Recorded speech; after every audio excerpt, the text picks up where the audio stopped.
Evangelho, segundo o relato de Mateus, capítulo 24, verso de número 32.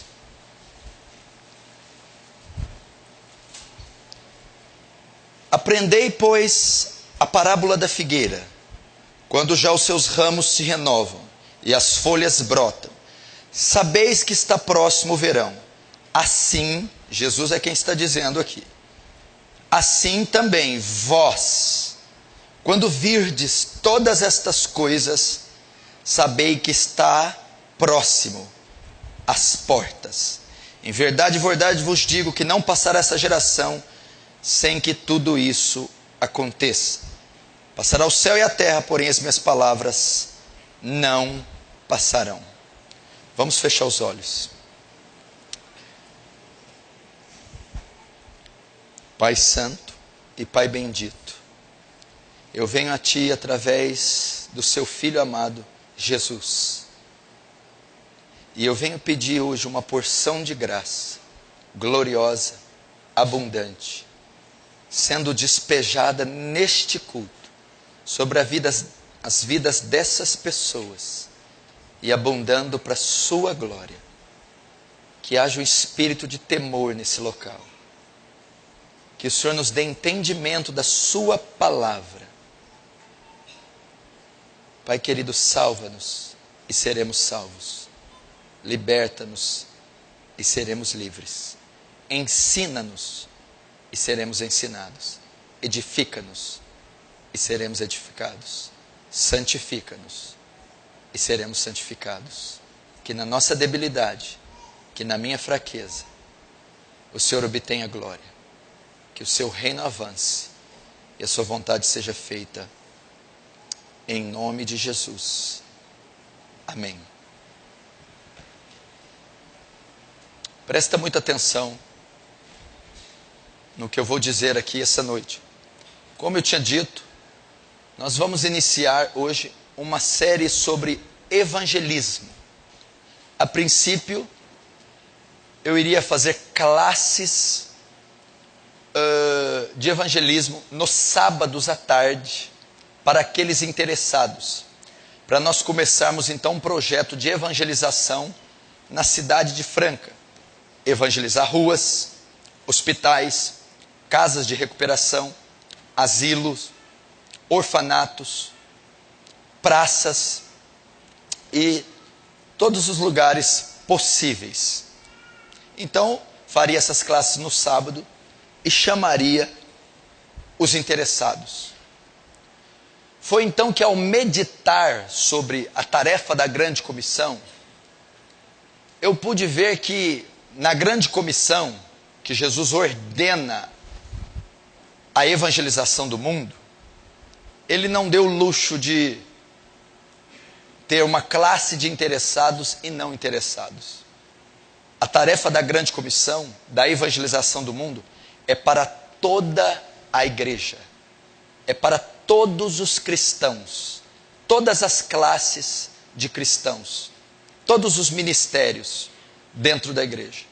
Então essas classes, essa série de evangelismo, será feito no domingo, o culto onde comparece o maior número de pessoas e de irmãos, porque é um dever e uma tarefa de todos nós evangelizar.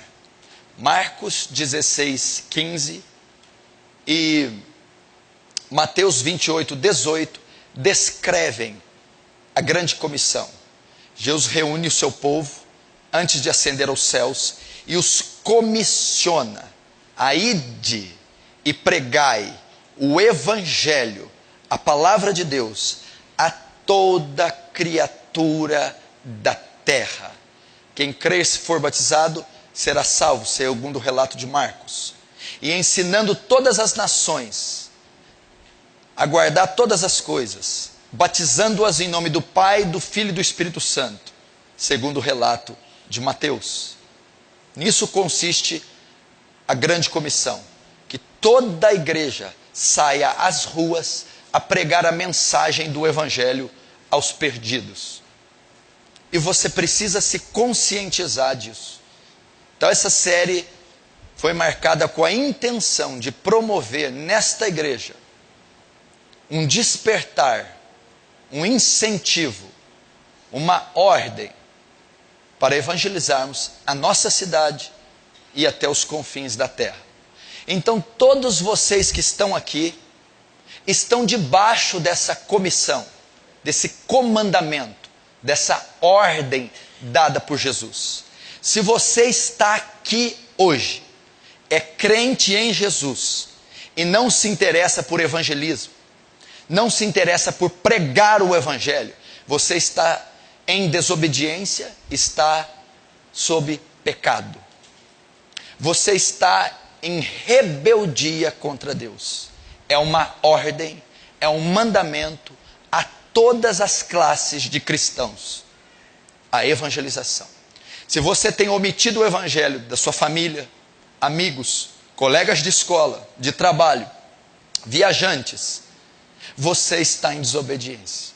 Você está pecando gravemente contra Deus, omitindo a eles a salvação, omitindo a eles o caminho da salvação do evangelho.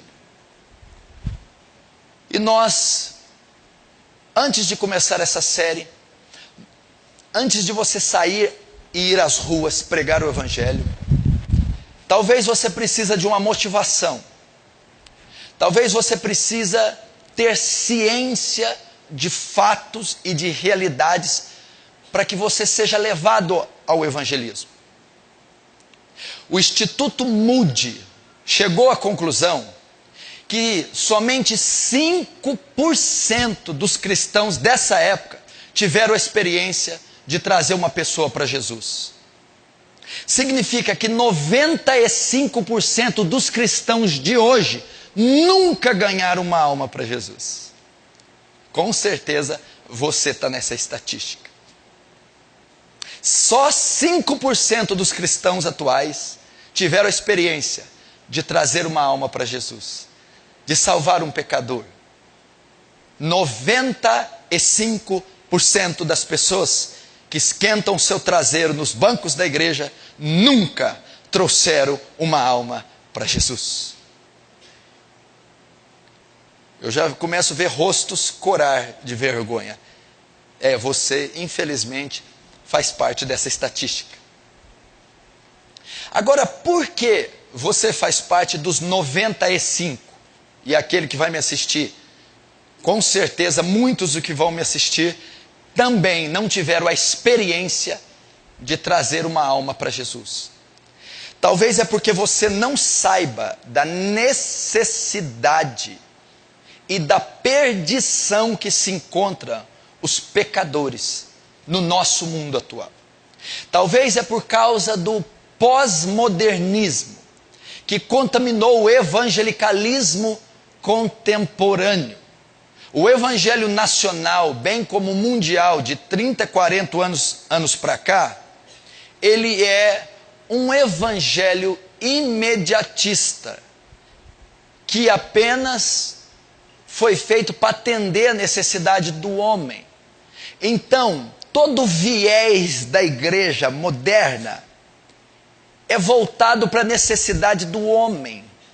Logo, quando o homem foca a sua fé, o seu credo, o seu evangelho na sua própria necessidade, ele se esquece da necessidade alheia, em todos os aspectos, financeira, física, emocional, e principalmente na necessidade espiritual alheia. Então eu acredito que a maioria dos cristãos atuais não tem interesse pelo evangelismo, porque eles estão focados em usar a fé e o evangelho para atender suas necessidades. Um evangelho egocêntrico. O ego é o centro.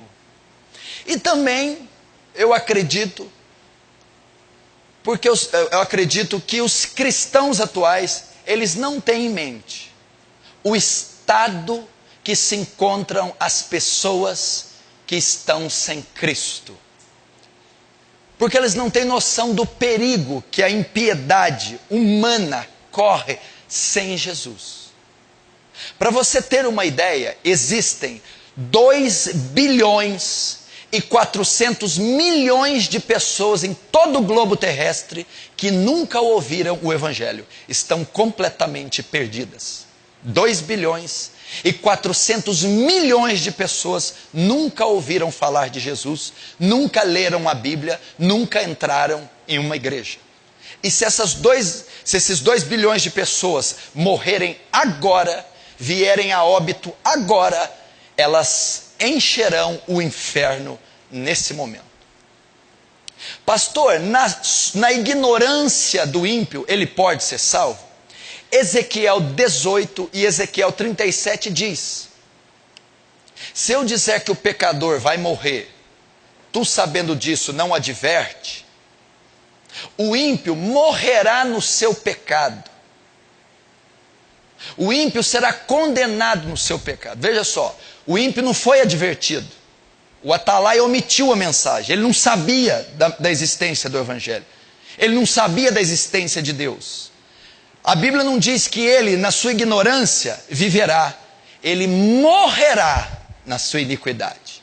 Mas o sangue dele demandarei da sua mão. Então, Jesus está ensinando que aqueles que sem lei pecaram, sem lei serão condenados. Aqueles que sem conhecimento de Deus, do Evangelho, de Jesus, pecarem, serão condenados sem esse conhecimento. O mundo está perdido. Você precisa saber, então, a primeira coisa que você precisa saber para começar a evangelização, para obedecer à ordem da grande comissão, primeira coisa que você precisa aprender é a situação do mundo atual. A situação e o estado que se encontra o ímpio.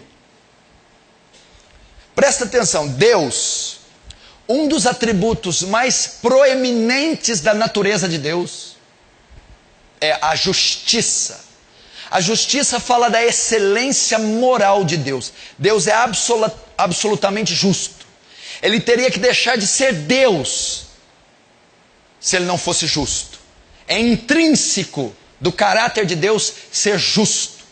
E a justiça de Deus demanda, ordena que ele condene o pecador, que ele puna o pecador, que ele exerça juízo sobre o pecador. Então a justiça de Deus, a excelência moral de Deus, ordena que ele condene, puna, execute juízo sobre o pecador. Ok? E sobre o pecado. O que é o pecado? Alguns significados. Transgressão da lei. Pecado é quebrar, desobedecer a lei de Deus. Pecado também é iniquidade, o oposto de equidade, justiça, injustiça. E o pecado, a palavra hebraica para o pecado quer dizer desviar-se do alvo. Esse é o sentido original da palavra pecado. Então, aquele que comete iniquidade, transgressão, se desvia do alvo, que é a lei e a vontade de Deus. E ele é punido por Deus por causa do pecado. Ok. Quem então pecou?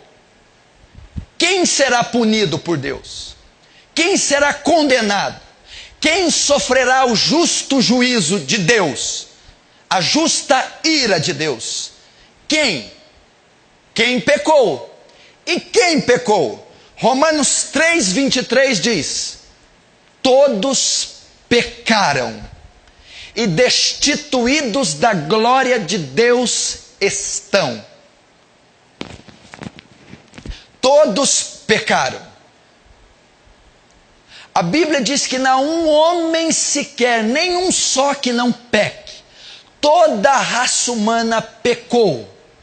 Todo homem nascido de Adão, nascido de mulher, pecou. Todos os povos pecaram. Todas as etnias, todas as raças, todos os continentes, vilarejos, todas as cores pecaram. A raça humana está baixo o pecado. Qual é a consequência para quem pecou? A consequência para quem pecou. Primeira, Ezequiel 18:4. A alma que pecar, essa morrerá. A alma que pecar, essa morrerá. A consequência para o pecador é a morte.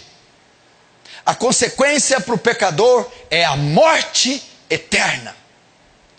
Qual é a consequência para quem peca? Romanos 6:23. Porque o salário do pecado é a morte. Salário, paga, retribuição. Consequência de quem peca, a morte. Que morte é essa?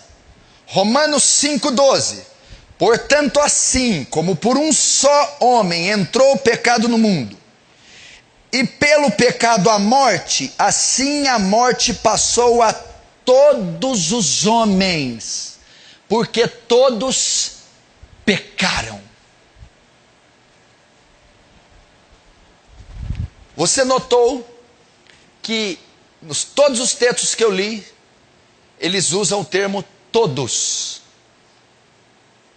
Deus vai punir o pecador.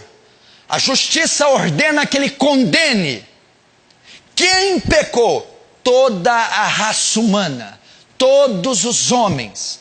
Qual a retribuição? A morte. Que morte é essa? A morte eterna. O lago que arde como enxofre, a saber, a segunda morte. Então, quais as pessoas estão condenadas ao inferno? Quais as pessoas estão fadadas a sofrer a justiça de Deus? Toda a humanidade que está sem Jesus. Todos os homens que não nasceram de novo. Todos os homens que não creram no Santo Evangelho. O mundo está perdido. O mundo está sob o juízo iminente de Deus.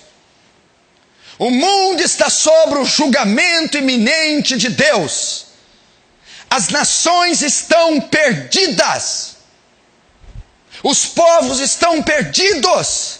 Vilarejos, favelas, grupos sociais, heresias, seitas, tribos estão perdidas. Estão sob o pecado. Quando que o pecado se instalou no homem? Davi no Salmo 51 diz: num ventre de pecado deu à luz a minha mãe. Em pecado fui formado. Já vem na gestação. A raiz e a essência do pecado está na natureza do homem. Logo, ele vai pecar. Essa é a condição do homem. Agora eu trouxe aqui uns dados e umas estatísticas para você saber a condição do globo com relação ao Evangelho. Você precisa prestar muita atenção. Eu não quero ninguém conversando aí no fundo. Por favor, eu preciso da sua atenção. É uma aula isso aqui. Somente na Índia existem 360 milhões de deuses. A Índia é o segundo país mais populoso do globo, que tem quase 1 bilhão de habitantes, perdendo apenas para a China. É uma cultura que adora 360 milhões de deuses falsos. E é uma das nações mais corruptas, mais sujas, mais sincréticas de toda a terra. É quase uma nação inteira condenada. Esse é o estado da Índia, que possui quase 1 bilhão de habitantes. Ela está sob maldição e sob a ira de Deus. Japão, a terceira maior economia do mundo. A nação inteira ainda está prostrada em adoração a Buda. No Japão, nós temos um dos menores índices de evangélicos na nação. É uma potência mundial oriental que está sobre uma cegueira e sob condenação. Tóquio, uma das cidades mais ricas e mais populosas do mundo, está perdida, está condenada. O continente africano está entregue à feitiçaria e ao ocultismo. As religiões afro dominam, cegam e destroem o continente africano. Das 1.800 línguas faladas na África, a palavra de Deus foi traduzida em apenas 150 línguas. Das 1.800 línguas faladas no continente africano, a palavra de Deus está escrita em apenas 150 línguas. 40 milhões de africanos nunca leram a Bíblia. Nenhuma vez sequer. Não possui um exemplar sequer da Bíblia no seu idioma. Das 40 nações mais pobres do mundo, 32 estão no continente africano. É um continente que está sob uma profunda miséria e destruição. E milhões estão caminhando para o inferno. Na América Latina, ela está dominada pela idolatria, o catolicismo romano, o espiritismo kardecista e a feitiçaria. Está infestada de paganismo e crendices. América Latina, o que se adora é um outro Deus, formando um culto sincrético, pagão e idólatra. No Oriente, o islamismo é a religião que mais cresce no planeta. Estudos dizem que em alguns anos o islamismo vai alcançar 1.750 bilhões de adeptos. Em 1981, o islamismo ultrapassou o catolicismo como a maior religião do planeta. E de lá nunca mais parou. O islamismo e os muçulmanos é uma das maiores pragas que se multiplica tão rapidamente na terra. Não só multiplicam-se milhares de pessoas condenadas, como elas influenciam tantas outras a serem condenadas. No Ocidente, o que você vê hoje é uma explosão do ateísmo, do relativismo, do ceticismo crescer. O que você hoje vê na Inglaterra não é mais o país de Charles Studd, Leonard Ravenhill, John Stott, Martin Lloyd Jones, dos puritanos. Hoje a Inglaterra é o país de Richard Dawkins. É o ateísmo. Na Ásia, das 1.980 línguas faladas na Ásia, nós só temos a Bíblia traduzida para cerca de 91 línguas. Das 1.980 línguas que são faladas na Ásia, nós temos a Bíblia traduzida só em 91 línguas. A Europa hoje é considerada um continente pós-cristão. A Europa que foi berço da reforma protestante.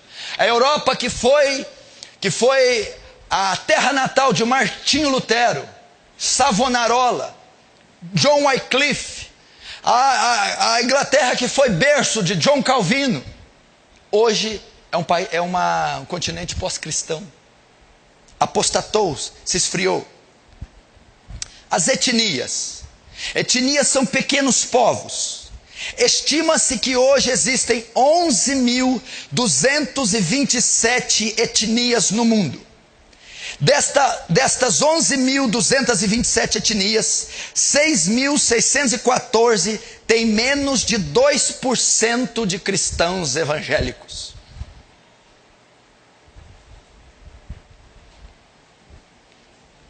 Hoje nós temos cerca de 2 bilhões e 400 milhões de pessoas que nunca ouviram o Evangelho, que nunca leram uma página da Sagrada Escritura, que nunca leram um versículo do Santo Livro, que estão em completa miséria e condenação total em todo o globo terrestre. O presidente John Kennedy, quando foi assassinado em Dallas, em 1963, dia 22 de novembro, lembra-se? O presidente Kennedy, no seu desfile, é assassinado. Em 22 de novembro de 1963, em 12 horas, metade do globo terrestre, metade do planeta, foi informado da morte de John Kennedy. Há 2000 anos atrás, o Filho de Deus morreu na cruz, e quase metade da terra ainda não conhece ele.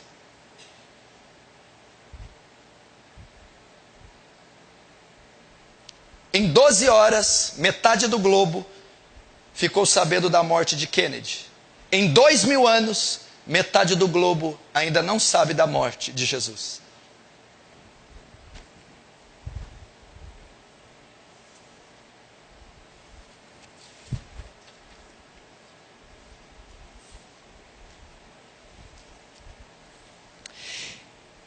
Preste atenção nesses números.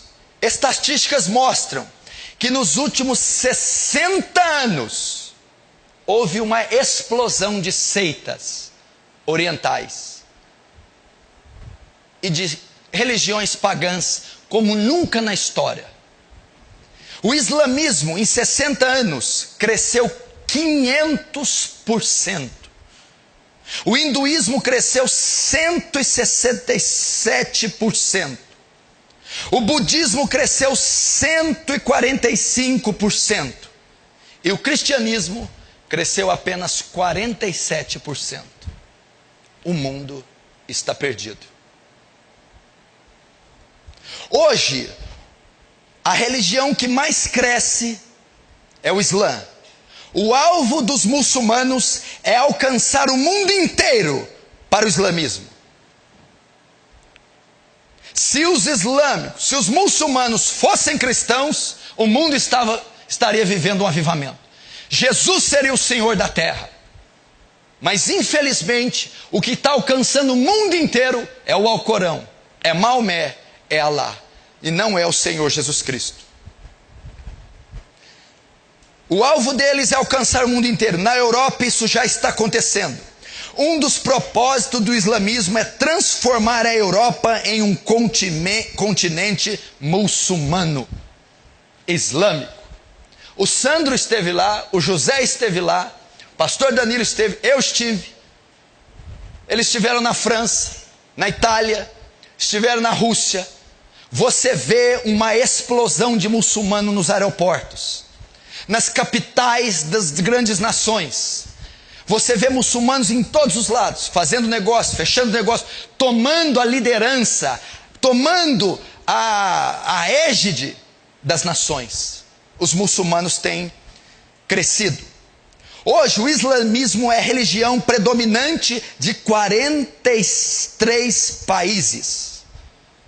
Em 43 países do globo, os muçulmanos, o Islã, é a religião predominante do país inteiro. Só no Egito, 94% da população é islâmica. Na Arábia Saudita, quase não se faz menção da existência de uma igreja cristã sequer. Esses países estão completamente perdidos. Na Suécia, na França e na Inglaterra, os muçulmanos já são a segunda maior religião. Países ricos da Europa, influentes.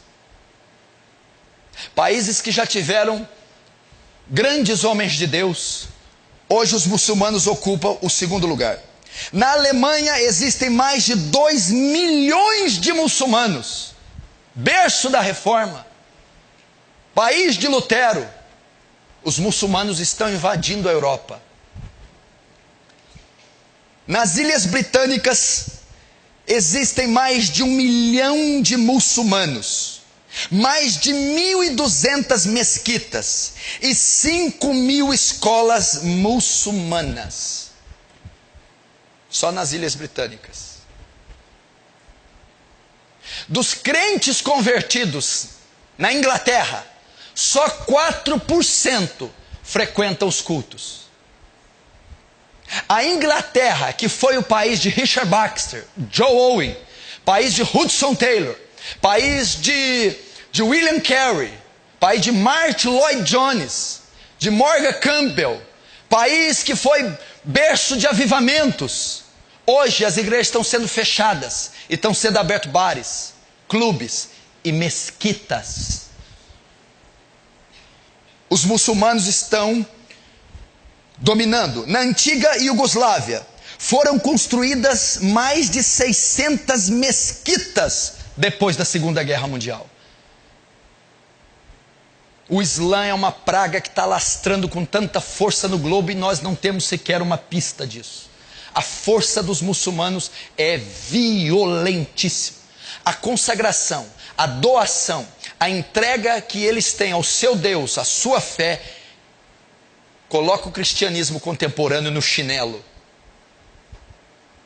É como se eles avançassem num avião supersônico e nós fôssemos de charrete, no que diz respeito ao evangelismo. A Holanda, a famosa Holanda dos reformadores holandeses, onde aconteceu o concílio de Dort, na cidade de Dortmund, hoje está cheia de prostituição na praça, drogas liberadas. E o dinheiro que se arrecada, em termos religiosos, se arrecada para a construção de mesquitas. Na Holanda, a construção de mesquitas, o crescimento muçulmano está a todo vapor. Não se vê missionários na Holanda, não se vê evangelismo, não se vê avivamento na Holanda, mas se vê uma explosão muçulmana dominando a Holanda. Nos Estados Unidos da América existem mais de 3 milhões de muçulmanos. Escute esse dado e não tire da sua cabeça nunca mais. O islamismo investe mais dinheiro só na América do que toda a igreja investe em missões no mundo inteiro. Os muçulmanos investem na América mais dinheiro que toda a igreja investe em missões em todo o mundo. Já disseram um tempo atrás que o americano gasta mais com goma de mascar, chiclete, do que com missões. Isso é verdade. Fazendo dos muçulmanos uma das maiores pragas contra o cristianismo já vista. Você já imaginou nós termos 2 bilhões de muçulmanos na Terra? Você já imaginou o trono de Deus ser empurrado para ser adorado a Alá, Maomé? Não seria um dos braços do anticristo? Não seria a Babilônia do Apocalipse? Não seria o retorno de Nabucodonosor, dos caldeus? Não seria o cenário para a volta de Jesus? As testemunhas de Jeová,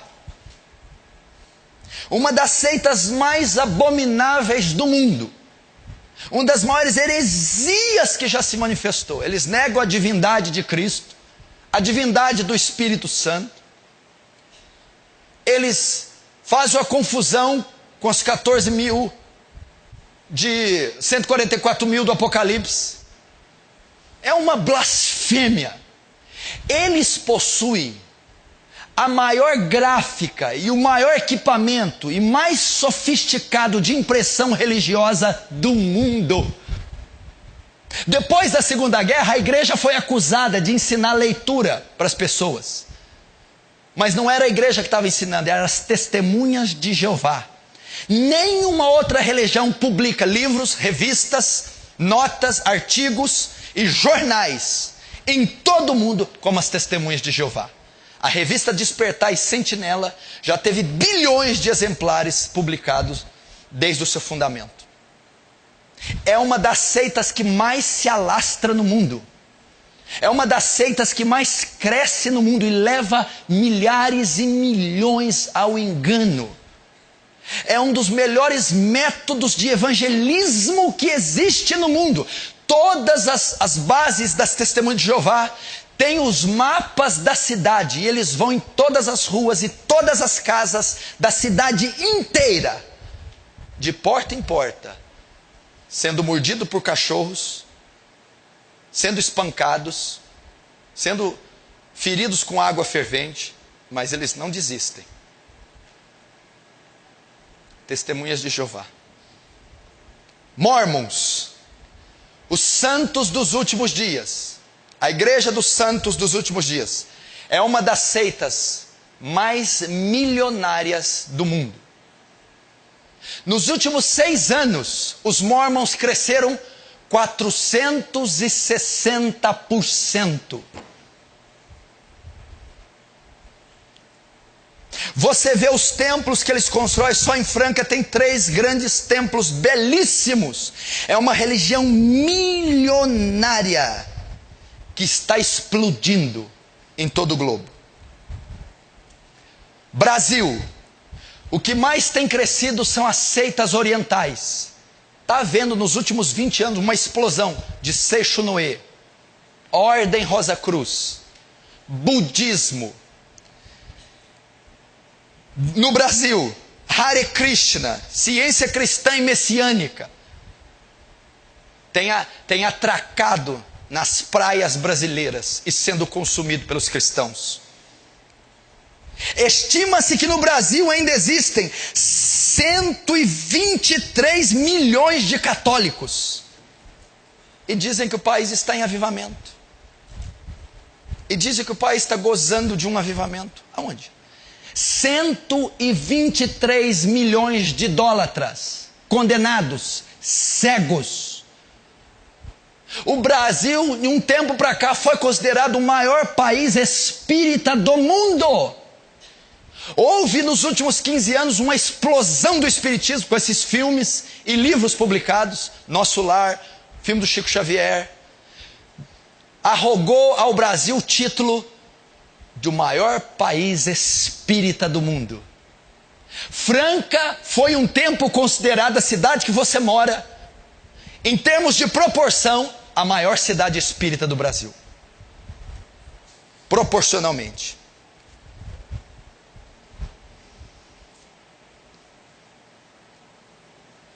Existem centenas e milhares e centenas de milhares terreiros de macumba, umbanda, quimbanda, médiuns, passes, em todo o Brasil.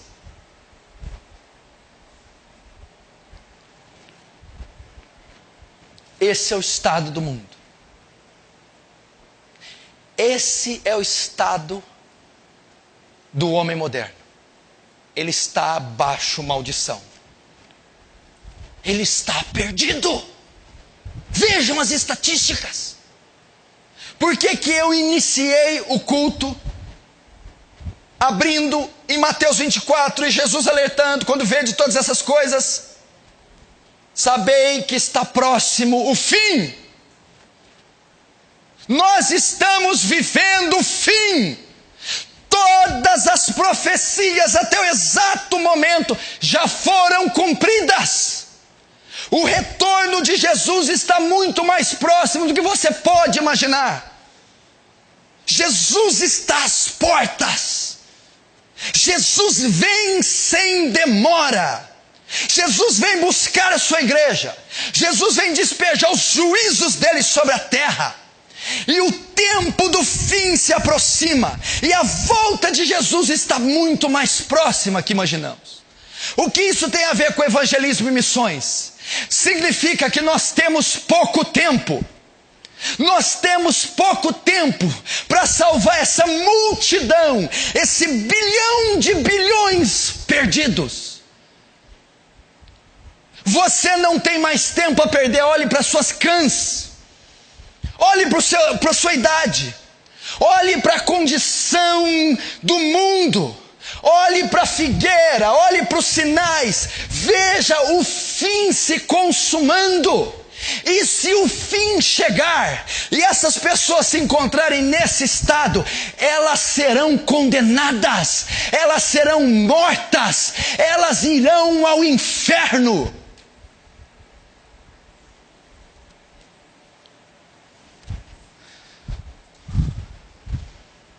E só tem uma maneira dessas pessoas serem salvas.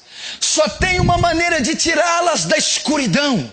Se elas morrerem nessa condição, todos esses dados, números, estatísticas que eu leio, em nível municipal, estatal, nacional, mundial, global, continental, estão sobre Romanos 6:23, Romanos 3:23, estão sobre Romanos 4:12, sobre Ezequiel 18:4, estão no pecado, todos pecaram, eles estão destituídos ou carecem da glória de Deus, e o salário deles será inevitável, a condenação eterna, a condenação final.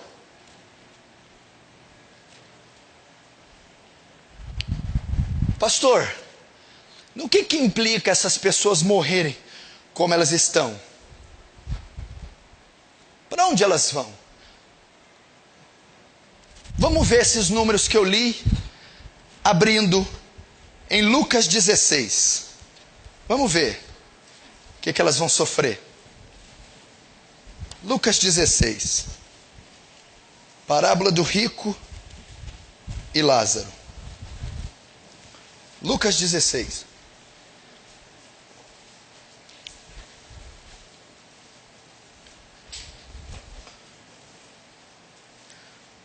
Lucas 16, verso 22. Aconteceu morrer o mendigo e ser levado pelos anjos para o seio de Abraão. Morreu também o rico e foi sepultado no inferno. Estando em tormentos, levantou os olhos e viu ao longe Abraão e Lázaro no seu seio. Então clamando disse: Pai Abraão, tem misericórdia de mim, e manda Lázaro que molhe a água, a ponta do dedo, e me refresque a língua, porque estou atormentado nessa chama. Disse, porém, Abraão: Filho, lembra-te de que recebeste os teus bens em vida, e Lázaro igualmente males. Agora, porém, aqui ele está consolado, tu em tormentos. E além de tudo, está posto um grande abismo entre nós e vós, de sorte que os que querem passar daqui para vós outros não podem, nem os de lá passar para nós.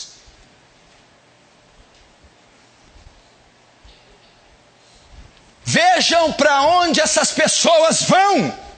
O termo inferno aqui é Hades, mundo dos mortos, já é uma prefiguração do inferno. Se essas pessoas morrerem no estado que elas estão, elas se juntarão este rico da parábola. Elas sofrerão, primeiro a Bíblia diz, tormentos, não só um tormento, mas tormentos.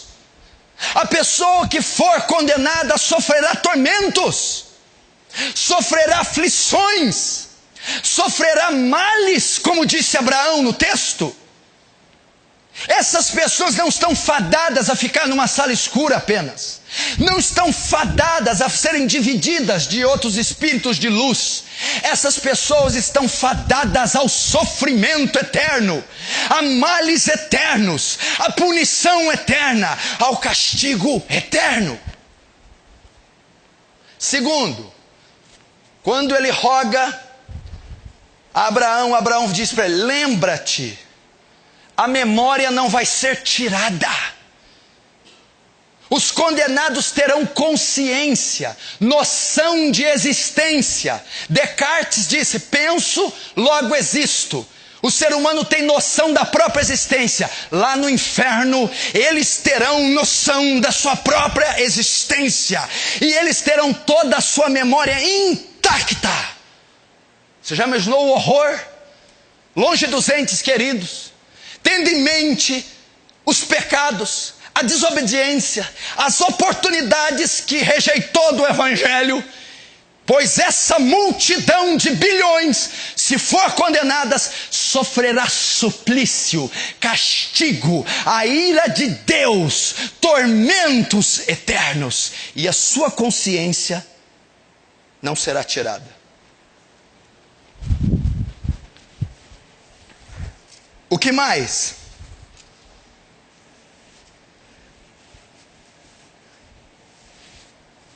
Além de tudo, está posto um grande abismo.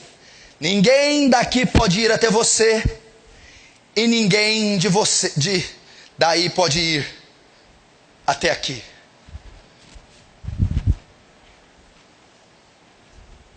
Sabe quanto é o tempo do castigo?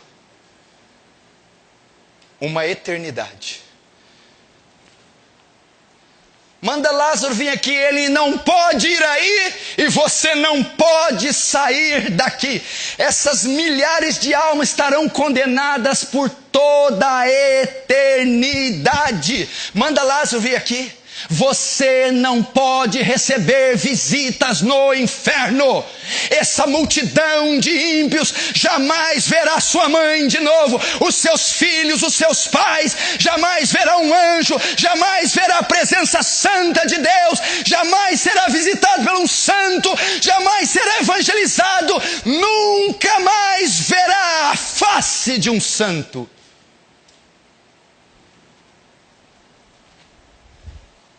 E ele sair de lá, não vai haver chaves no inferno, porque não vai haver portas, não haverá túneis, não haverá saída, é uma dimensão. Quem se lembra do filme da década de 70, Superman 1, 2 e 3? Superman 2, aqueles 3 inimigos, ficavam presos na prisão fantasma. O inferno é mais ou menos aquilo, é uma outra dimensão, não é alguns quilômetros do Brasil, que dá para você sair correndo. É uma dimensão que não existe saída nem entrada. É um vácuo feito para castigar os pecadores.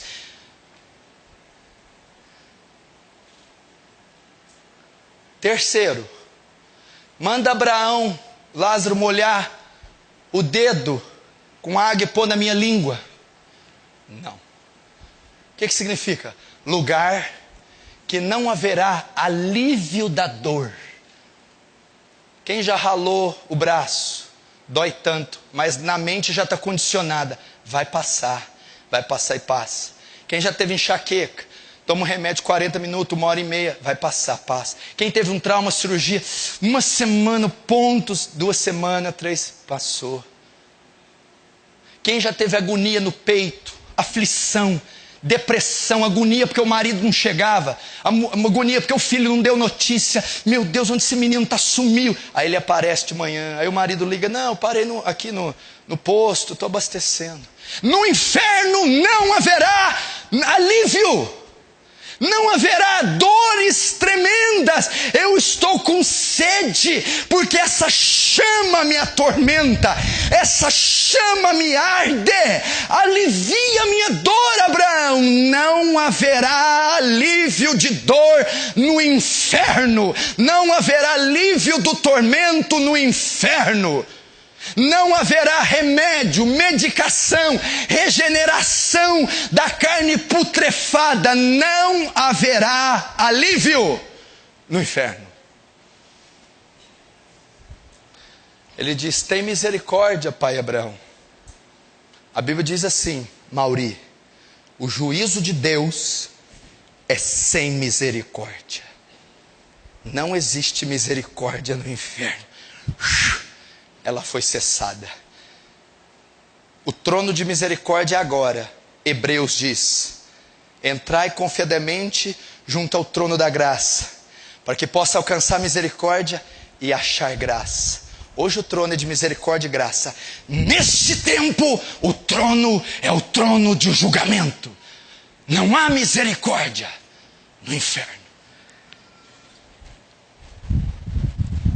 Tudo isso vai acontecer se esses pecadores continuarem no estado que eles estão. Nações inteiras vão ao inferno. Pastor, como é que você diz isso? Ai de ti, Corazim, ai de ti, Betsaida, se em Tiro e Sidom tivessem feito os milagres que aqui se fez, há muito teriam se arrependido como pano de saco e cinza. E tu, Cafarnaum, a tua soberba te eleva até os céus, mas tu serás abatida até os infernos. Cidades inteiras, povos inteiros, religiões e seitas inteiras engolidas pelo inferno. É o estado deles. Talvez dentro dessa estatística entra teu marido, entra teu esposo, entra tua esposa, entra seus pais, entra seus vizinhos, entra seus filhos, entra os colegas de trabalho, os colegas de escola, os reitores, os professores, os clientes. Eles estão dentro dessas estatísticas, baixo uma maldição terrível. Só uma chance para eles. Só uma chance para eles serem salvos. Só um meio desses povos serem salvos. Jesus, sabendo disso, organiza a grande comissão. Ele chama a igreja dele. Ele chama os que não estão sob a ira mais. Ele chama os remidos e dizem para eles: vão até essas nações, até esses povos, esses continentes, essas etnias, essas seitas, essas religiões, e preguem o meu santo evangelho. A única maneira desses povos serem salvos é o evangelho de Jesus, é o santo evangelho, a boa notícia que um justo Deus deu o seu filho para morrer na cruz pelos muçulmanos, kardecistas, católicos, budistas, orientais, ateus, e só crendo no Filho de Deus eles poderão ser salvos. Agora vai a pergunta: como crerão de quem não ouviram? E como ouvirão se não há quem pregue? E como pregarão se não forem enviados? Só tem uma maneira dessa multidão ser salva: é através do evangelho. O evangelho não é conforto para você não, filho. O evangelho não veio dar carro e casa não. O evangelho não é uma igreja para ter um ambiente, sair com paz. O evangelho é para resgatar essa multidão. O evangelho é para tirar ela das crendices, do engano, do pecado. Só o santo evangelho. Agora, como que o evangelho chega até elas? Através de você. A grande comissão não consistiu em Deus enviar anjos. A grande comissão não consistiu em Deus enviar arcanjos. A grande comissão não consistiu em enviar querubins. A grande comissão não consistiu em Deus enviar serafins. Ele não incumbiu a missão de levar o evangelho. Ele não deu ordem à tarefa da grande comissão a outra criatura, a outro povo no universo, a não ser a sua santa igreja. É a igreja de Cristo que foi dada a tarefa da evangelização mundial. Portanto, a partir de hoje, saiam dessas portas, ide e pregai o evangelho a toda criatura da terra.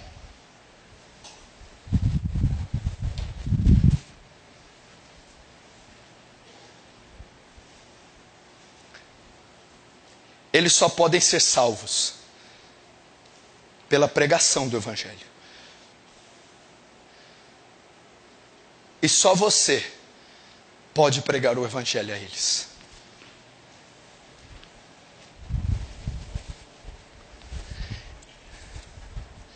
Eu vou encerrar com isso aqui,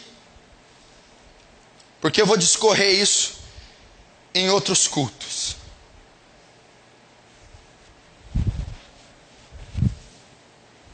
Presta atenção. Eu vou ler esse texto, eu vou pregar ele de novo. Eu te li aqui as estatísticas do estado da raça humana. Dentro dessas estatísticas está seu pai, sua mãe, teu esposo. Gente aqui está sentada aqui dentro, está aqui. Filhos. Aquele colega do banco, amigo que senta atrás na escola, o reitor, o professor, a tia, a avó, o vizinho, está aqui. Só tem uma maneira deles ser salvos. Aprova a Deus salvar o homem através da loucura da pregação. É pela loucura da pregação. A Bíblia diz que o homem é salvo pela fé, não é? Pela graça sois salvos, por meio da fé. Isso não vem de vós, é dom de Deus. Não vem por obras, para que ninguém se glorie. Quando alguém crê, é salvo. E como ele crê? O que produz fé? Romanos 10, 17. Porque a fé vem, ela é produzida pelo ouvir, e o ouvir da palavra. Para que essa multidão seja salva, ela tem que crer. Para ela crer, ela tem que ouvir o Evangelho. Para ela ouvir o Evangelho, você tem que ir até ela e pregar o Evangelho. Você tem que ir até o seu marido e pregar o Evangelho. Você tem que ir até sua esposa e pregar o Evangelho.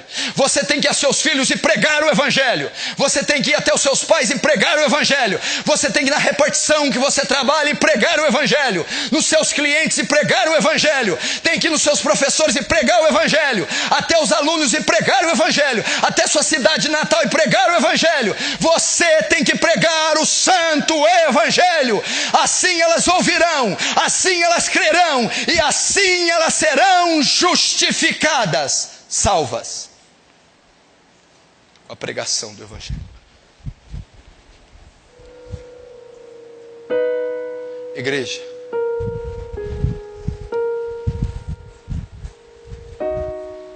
eu vi um homem de Deus pregar uma vez, na época até que ele era de Deus ainda. Ele pegou o mesmo papel que eu e disse assim, ó: essas estatísticas não me deixam dormir. Não me deixam dormir. Se você é um crente salvo, como é que você dorme sabendo que 40 milhões de africanos nunca leram a Bíblia? Como é que você dorme sabendo que quase 1/3 do globo terrestre nunca ouviu Jesus? Como é que você dorme sabendo que seu marido pode ter um infarto hoje para o inferno? Que o seu pai pode ser achado num terreno baldio, morto, condenado? Como que você dorme? Se isso aqui não mexer com você, eu não sei o que vai mexer. Você já imaginou se a sua mãe for para o inferno? Você já imaginou se o seu marido, se o seu filho? Quem tem filho ímpio aqui, levanta a mão. Vou levantar. Quem tem pai ímpio aqui, levanta a mão. Quem tem esposa ímpia, levanta a mão. Quem tem marido ímpio, levanta a mão. Quem tem alguma pessoa da família ímpia, levanta a mão. Deixa eu perguntar para você: por que ela ainda é ímpia? Por que ela ainda é ímpia? Qual que é o seu papel aí nessa família? Você já imaginou se o seu pai vinha a óbito essa noite? Você já imaginou se a sua esposa vir? Se o seu marido vir? Se os seus filhos? Você já imaginou você no velório dele, vendo o corpo dele inerte? inerte, morto. E você diz: eu não consegui. Você foi condenado. Quando você vê aquele corpo inerte, cheirando aquelas flores, morto num bar, morto num carro capotado, bêbado, morto num motel, morto na droga, morto no vício. E você vai dizer: morreu, se foi, acabou. E agora aqui jaz o corpo. Onde está a alma? No Sheol. Aí sabe o que é interessante? Você vai viver alguns anos ainda. Ele morre hoje. Ele vai estar no inferno hoje. Amanhã você acorda, ele vai estar no inferno amanhã. Mais baixo. Daqui uma semana, ele está lá no inferno ainda. Daqui 5 meses, ele vai estar no inferno. Quando sua filha fizer 8 anos, ele vai estar no inferno. Daqui 15, quando ela estiver entrando na faculdade, ele vai estar no inferno ainda. Como é que você vai conviver sabendo que teu pai está no inferno? Como é que você vai subir para pregar aqui, sabendo, enquanto eu prego, meu pai arde nas chamas do inferno? Como é que você vai evangelizar sabendo, a minha mãe está queimando no inferno hoje? E daqui 15 anos ela estará queimando. Daqui 60 ela estará. Como é que você consegue chegar num domingo, cortar um bife e comer sabendo, enquanto eu corto esse bife, a minha mãe, o meu pai está no inferno agora, sofrendo, e ele não pode sair lá mais? Por que eu não preguei? Por que eu não chorei? Por que eu não jejuei mais? Como é que você consegue ir num shopping? Estou aqui no shopping, mas a minha mãe está no inferno. Ela está lá agora. Ela está lá agora. Eu não orei. Eu não chorei por ela. Eu não preguei. Eu não paguei o preço. Ela está lá.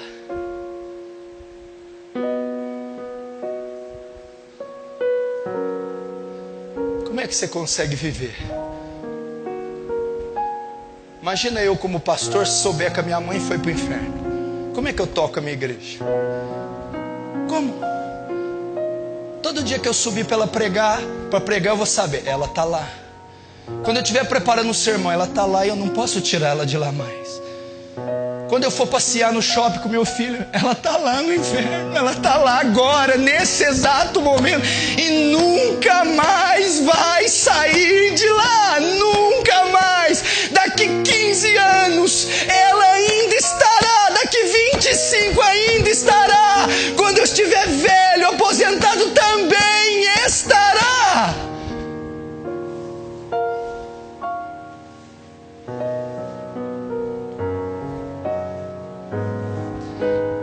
Igreja, contudo eles ainda não morreram. Eles ainda estão vivos. Eles são arrogantes, eles são soberbos, eles são endemoniados, eles são carnais, eles são vaidosos, mas eles ainda estão vivos. Chore enquanto estão vivos. Pregue enquanto estão vivos. Jejue dias, noites, meses, anos, até que o Espírito Santo tenha misericórdia e salve. Porque depois que eles forem, como o rico, nunca mais eles são de lá. Já pensou, dona Dora? Ele falando: Dora, molhe a ponta da minha língua, Dora. Eu não posso mais. Já imaginou, Sandra? Bem, molhe a minha língua. Não tem mais jeito.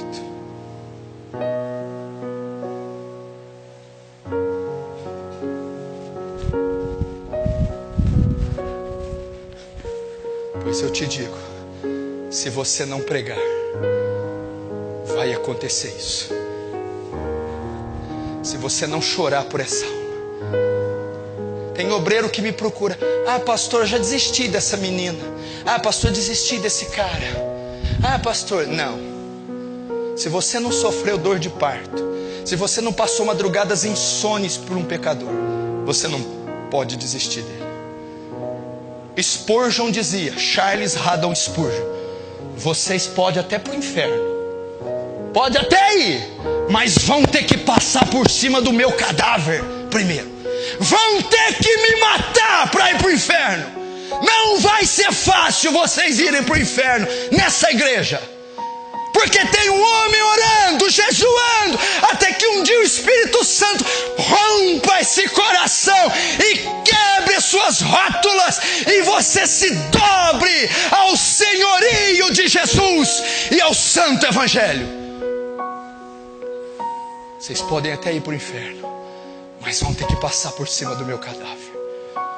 Fecha os olhos, vamos orar.